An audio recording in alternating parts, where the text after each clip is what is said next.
Bonjour à chacun et à chacune. Cela me fait hyper plaisir de pouvoir m'adresser à vous vocalement. Ça me permet de me sentir plus proche. Et donc voilà, on a réfléchi avec les anciens et donc on pensait donc vous proposer chaque dimanche un culte en ligne qui est mis en ligne par une église de l'association Baptiste. Donc on pourra profiter pour découvrir un petit peu plus les autres églises de notre association. Et puis une fois dans la semaine, le jeudi, on pensait vous délivrer une petite méditation d'une dizaine de minutes qui émanerait de l'équipe pastorale. Voilà, ça permettrait d'avoir aussi une ressource de notre communauté et de nous sentir en communion par ce moyen-ci. Alors j'aimerais aujourd'hui méditer sur un cadeau que nous recevons dans la foi, qui est celui de la confiance. Alors nous nous retrouvons tous dans une situation assez inédite, qui peut-être est déconcertante et déstabilisante pour plusieurs d'entre nous, et même stressante, certainement. Certains parmi nous se retrouvent complètement isolés, je pense particulièrement à nos aînés, que je salue, et puis il y a d'autres parmi nous de la communauté qui sont à la maison confinés avec les enfants, ce qui représente un autre défi. D'autres continuent le travail à un rythme plus calme, ou sont en télétravail, et puis certains parmi nous travaillent à un rythme beaucoup plus intense, beaucoup plus élevé, et on pense particulièrement aux personnes qui travaillent dans les soins de santé. Je pensais à l'époque que nous sommes en train de traverser, à la période d'aujourd'hui, et je me disais que par le passé, il y a eu beaucoup d'époques et il y a encore beaucoup d'endroits sur la terre où les chrétiens ont eu ou ont encore l'interdiction de se rassembler. Mais ils pouvaient encore en toute conscience braver cette interdiction et se retrouver clandestinement. Dans notre cas, ce serait tout à fait contre-indiqué et on ne peut plus se retrouver du tout pour des questions sanitaires prioritaires, de solidarité envers les plus vulnérables d'entre nous et puis tout simplement de civisme. Donc on est vraiment dans une situation assez unique et cela ne fait que quelques jours qu'on ne peut plus se rassembler en culte, en PEP et même en duo ou en trio, mais pour plusieurs d'entre nous, le manque se fait déjà sentir. Quelqu'un me disait par téléphone, il ne faudrait pas qu'Internet lâche, sinon on se retrouve vraiment complètement isolé. Et c'est vrai que la technologie s'avère être aujourd'hui, en cette période, une vraie bénédiction.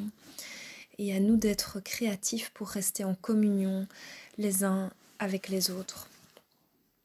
Je voudrais vous lire un extrait du chapitre 3 d'Ecclésiaste dans la nouvelle version français courant. Et en fait, il y a un verset qui m'a fait sourire parce qu'il nous concerne tout à fait. Vous pourrez lire le chapitre en entier chez vous. Ce livre de l'Ecclésiaste et ce chapitre fait le constat lucide qu'il y a un temps pour toute chose sur cette terre. Le passage nous dit par exemple qu'il y a un temps pour planter et un temps pour arracher ce qui a été planté. Il y a un temps pour gémir et il y a un temps pour danser. Il y a un temps pour se taire et un temps pour parler. Un temps pour conserver et un temps pour jeter ce qui a été conservé, etc. Et au verset 5, il nous est dit, il y a un temps pour embrasser et un temps pour s'abstenir d'embrasser.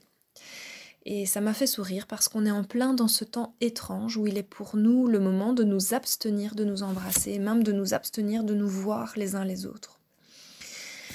Ce passage de l'Ecclésiaste peut paraître très fataliste en première lecture. Mais on peut aussi le voir d'une autre manière. Ce passage rappelle que toute chose arrive, c'est vrai, mais qu'elle a son temps. Et qu'à un moment, ce temps prendra fin.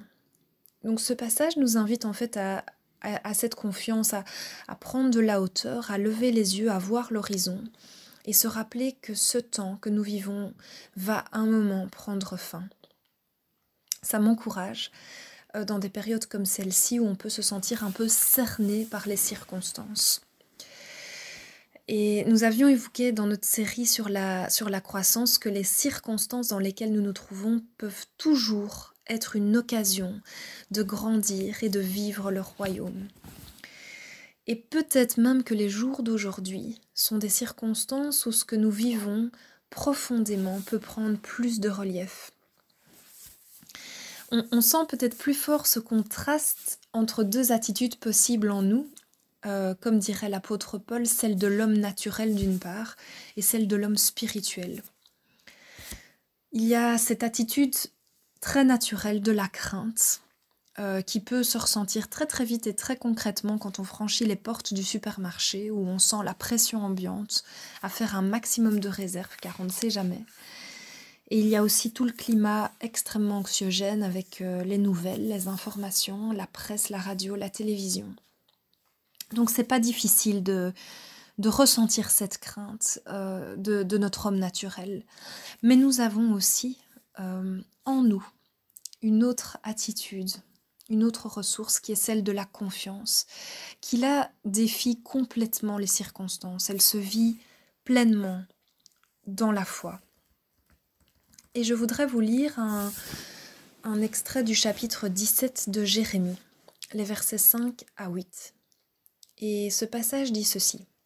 « L'homme qui met sa confiance en l'être humain et qui cherche sa force dans les pauvres moyens humains, il ressemble à un buisson rabougri dans la steppe. Aucune chance pour lui de voir venir le bonheur. Il reste là, parmi les pierres du désert, sur cette terre rendue stérile par le sel et que personne n'habite. Mais je bénis celui qui met sa confiance dans le Seigneur et qui cherche en lui sa sécurité. Il ressemble à un arbre planté près de l'eau et dont les racines s'étendent jusqu'au ruisseau.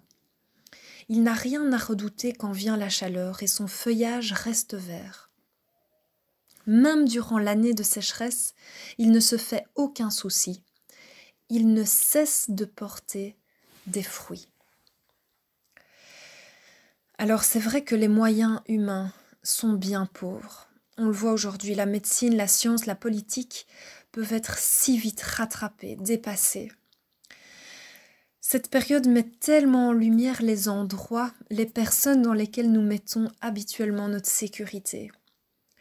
Et on voit que cette sécurité peut être si vite mise à mal. Et le Seigneur nous invite à ne pas nous inquiéter de ce que l'on perçoit des circonstances, parce que la véritable sécurité, elle est en lui. Ce n'est pas que la chaleur ne viendra pas, ce n'est pas que l'année de sécheresse nous sera épargnée. Le chrétien n'est pas dans une bulle à l'écart du monde, à l'abri de tout. Non, il est avec les autres dans le monde et il en subit les sécheresses. Mais par contre, il y a cette sécheresse, mais on voit cet arbre au milieu du désert qui est vert. On voit que son rapport aux circonstances ne le détermine pas. Il est différent. Ses racines sont abreuvées d'une eau fraîche et pure. Quelqu'un de la communauté me disait au téléphone « Mais comment être encore une lumière en étant confiné chez soi ?» Nous devons être confiants que ce qui se vit déjà dans notre intériorité et puis chez nous, dans le secret, peut avoir des répercussions spirituelles. Nos prières, nos prises de contact par téléphone avec les autres peuvent avoir un retentissement. C'est pourquoi nous sommes toujours appelés à être porteurs de cette confiance, et surtout aujourd'hui. Dietrich Bonhoeffer, incarcéré en Allemagne à la fin de la Seconde Guerre mondiale, qui quelque temps avant son exécution, disait ceci. « Nous savons que rien n'est plus répréhensible que de semer et de favoriser la méfiance. Au contraire, nous devons fortifier et encourager la confiance partout où c'est possible.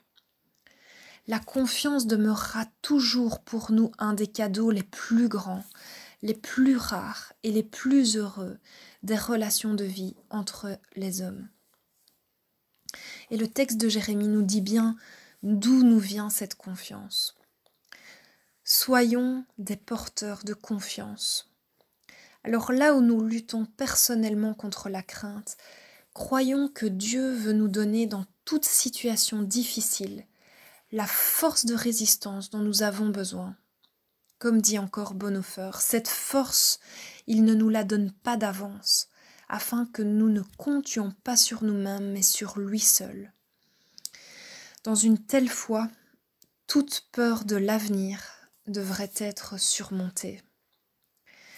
Alors je vous laisse avec cette idée, soyons des porteurs de confiance, et je vous laisse un dernier verset bien connu d'Ésaïe 30, verset 15. C'est dans la tranquillité, le repos que sera votre salut. C'est dans le calme et la confiance que sera votre force. Soyez tous bénis.